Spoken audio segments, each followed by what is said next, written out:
I want to thank everyone for coming here. Water is an incredibly important issue. This is a piece of legislation that I've been working on for quite a while, so we're kind of excited about it. First, I want to introduce our elected officials and speakers this morning. We have Jane Stromer from Delta Diablo. We have Angela Lowry from Delta Diablo Government Relations. Angela. We have Vince DeLange, and he's from Delta Diablo. He's the executive director. We have Barbara Barragan-Perea, who everybody knows, a water warrior from way back.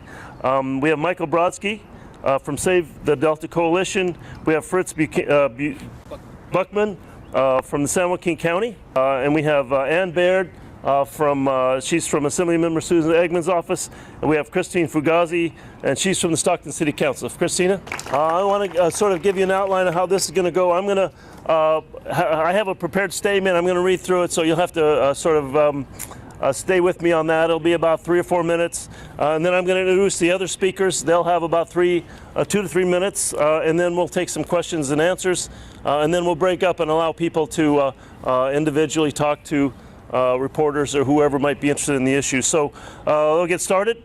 Again, thank you everyone for coming, and I appreciate the passion that people have for water here in San Joaquin. Our water infrastructure is aging and in need of repair. The American Water Works Association estimates that it would take more than $1 trillion of investments over the next 25 years to repair the nation's pipes. The American Society of Civil Engineers gives our drinking and wastewater systems a D grade. So much is needed.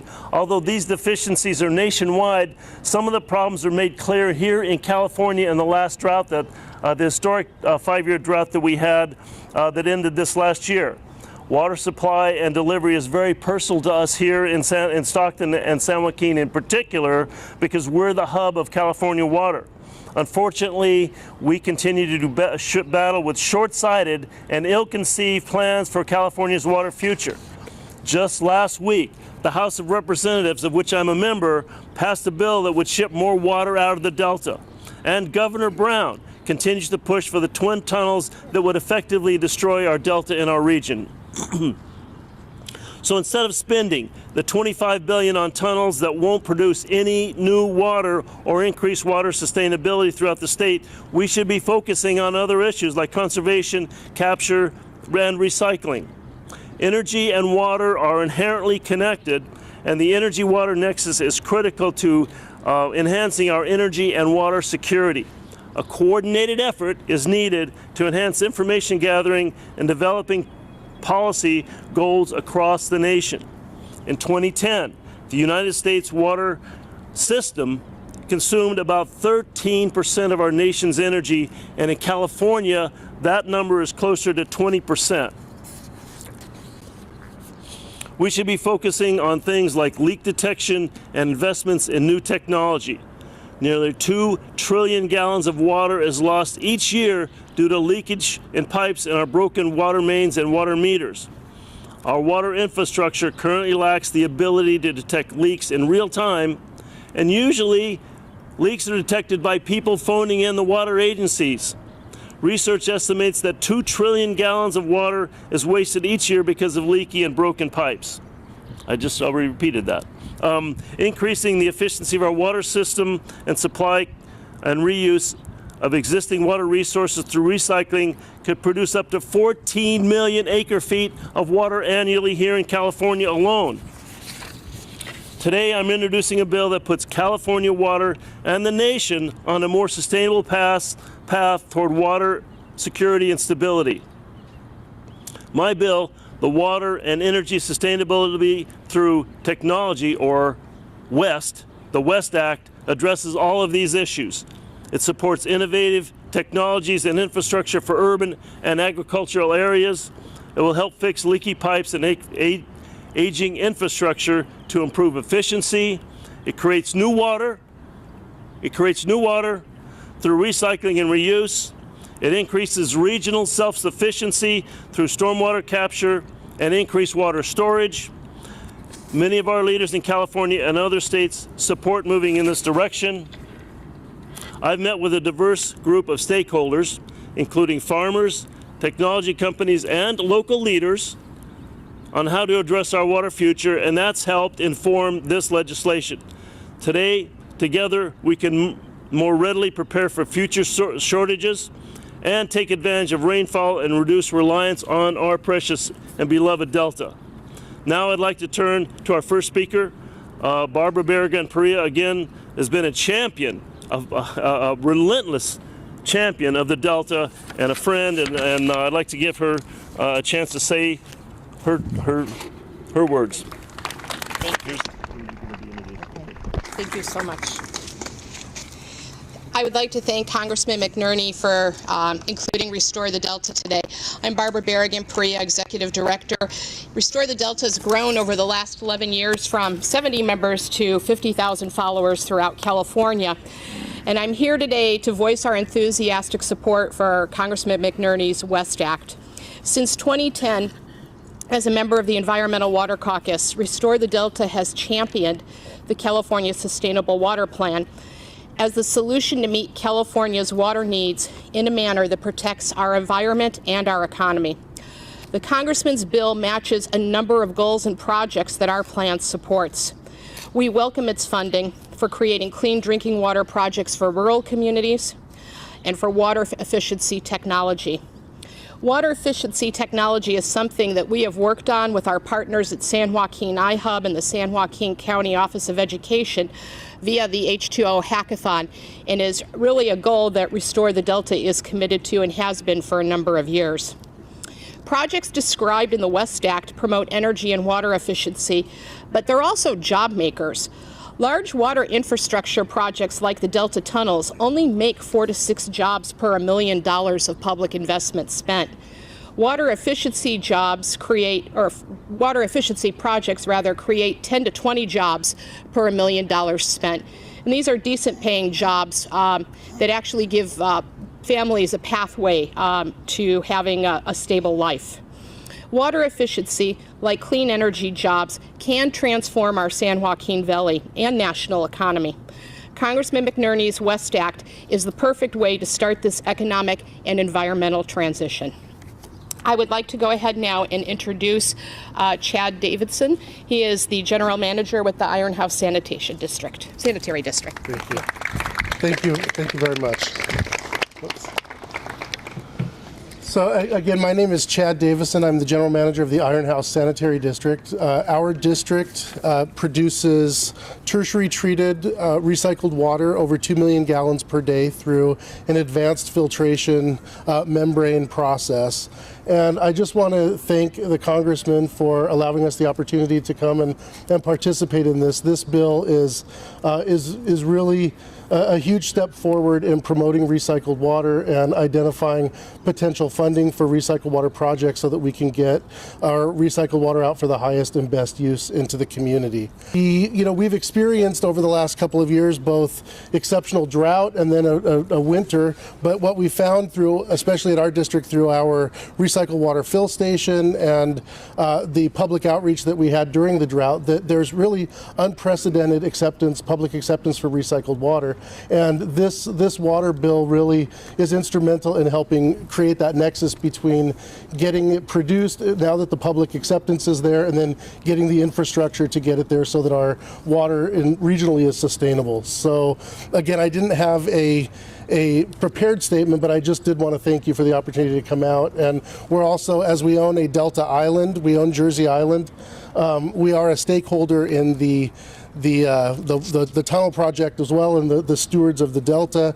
And so any effort to focus local recycled water, furthering recycled water and distribution of recycled water is really something that we really support, and we appreciate, Congressman, the opportunity to participate.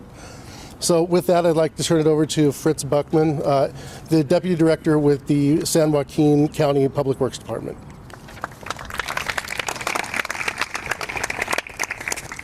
Good morning, and again, I'm Fritz Buckman with the San Joaquin County Department of Public Works, and it's a pleasure to be here this morning.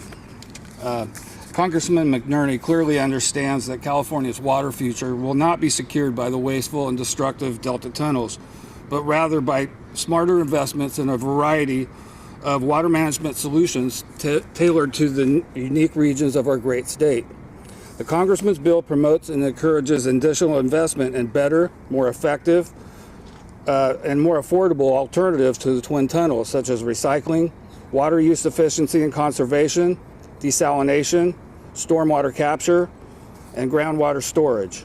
Unlike the tunnels, these types of innovations would actually contribute to a brighter water future by encouraging development of more robust supplies and improved regional self-sufficiency, while also helping to improve water quality for our taps and for the environment. Thank you, Congressman, for your leadership and helping to clear the way for real water solutions. At this point, I'd like to introduce Vince DeLange from Delta Diablo.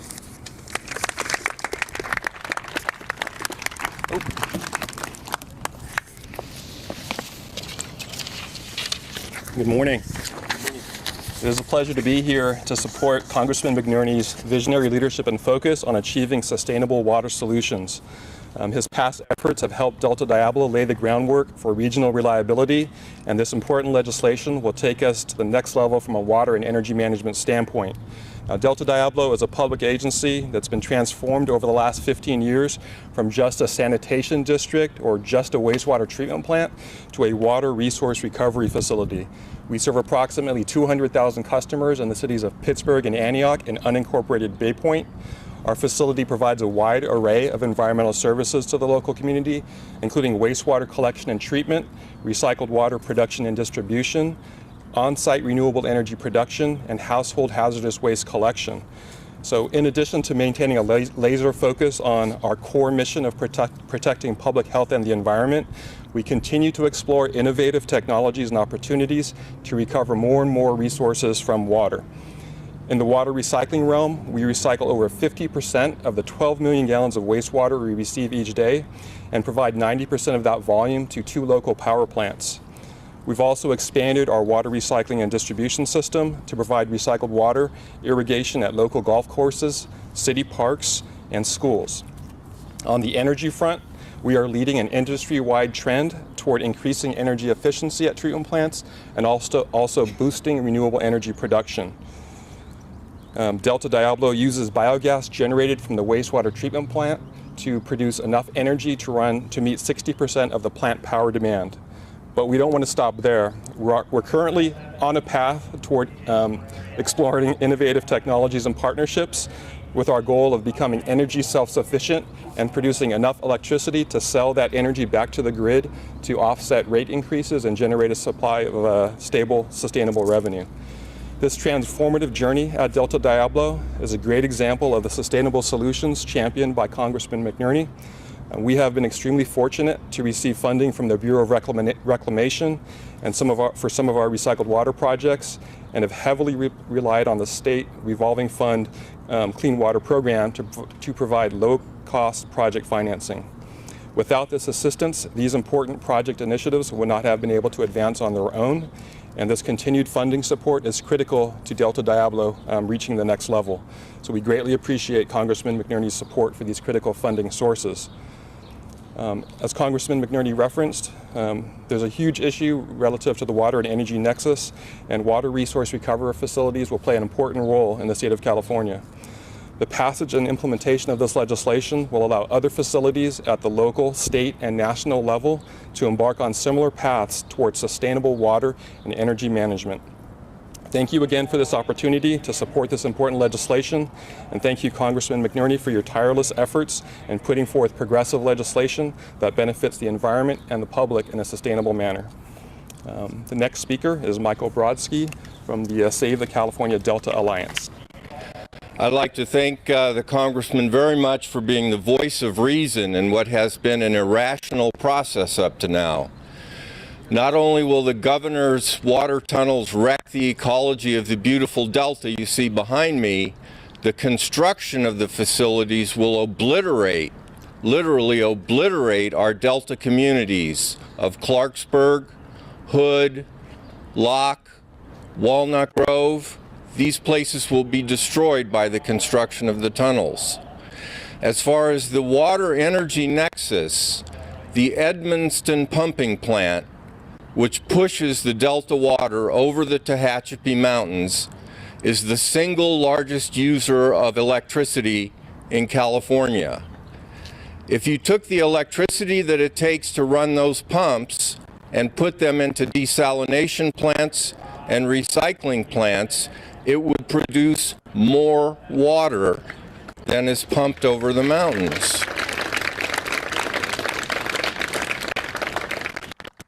Governor Brown has literally lost his mind. Thank you, Congressman McNerney.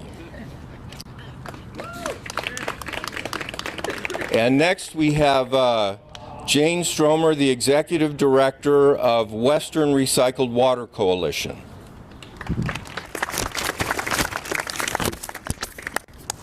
Well, it's an honor to be here and to again thank Congressman McNerney for his ongoing leadership and support for development of innovative, sustainable regional water solutions. As mentioned, I'm Jane Stromer. I serve as the Executive Director of the Western Recycled Water Coalition. Our 19 current members include cities, water and wastewater districts, and investor-owned water utilities, working together to develop local and regional recycled water projects across California's Bay Delta, Central Coast, and Central Valley. This includes 23 new reclamation projects that will reduce the pumping of fresh water from the Delta and local aquifers and provide reliable, drought-resistant water supplies for industrial, agricultural, municipal, and environmental uses. Once constructed, coalition projects will provide over 65,000 acre-feet per year of water. That's equivalent to meeting daily household water needs for over 750,000 people. Our purpose in working together is to seek a federal funding partnership. A few of our local members include Iron House Sanitary District, Delta Diablo, and City of Brentwood. Coalition projects already have local investment being beyond the planning and design phase and are ready to leverage their funds with state and federal funds to construct projects and deliver water. While planning these projects occurs primarily at a local or regional level, broad investment in their development is warranted and will have significant statewide and federal benefits, primarily because of California's dependence on imported supplies from the Delta and Colorado River. Recycled water is the most reliable supply that can be developed because it reuses existing supplies. It is not directly dependent on precipitation and is not subject to evaporation. We know that the state supports recycled water, as they have a goal to increase the use of recycled water over 2002 levels by at least 1 million acre-feet per year by 2020 and at least 2 million acre-feet per year by 2030. However, the financial resources have not been made available to develop these projects throughout the state to reach these goals. Congressman McNerney has been our champion in this effort. He has previously introduced legislation promoting recycled water project development, and his new bill goes further, increasing much-needed financial assistance through existing critical funding programs, like the Clean Water State Revolving Fund Loan Program. California faces water supply challenges, and there isn't one single solution that will meet all of our current and future needs. But water recycling has the greatest potential to provide regional water supply reliability while also providing significant benefits. Water recycling reduces diversions, improves surface water quality, saves energy, and supports our local economies. A collaborative approach is needed to address California's water supply challenges. Congressman McNerney has proposed solutions, and we support his efforts and encourage broad local, state, and federal support. Thank you again, Congressman McNerney, for your vision and leadership on sustainable water solutions.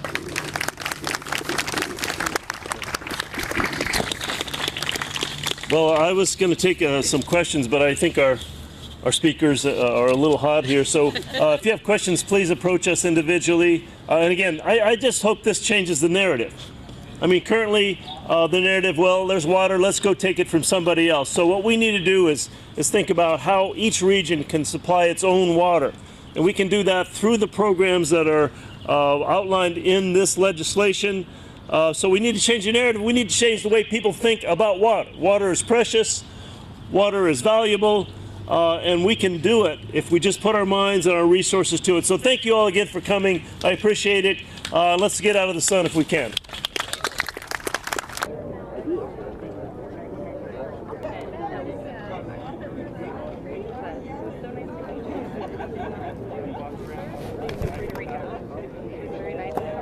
I know it's a little hard to shake hands. I do a lot of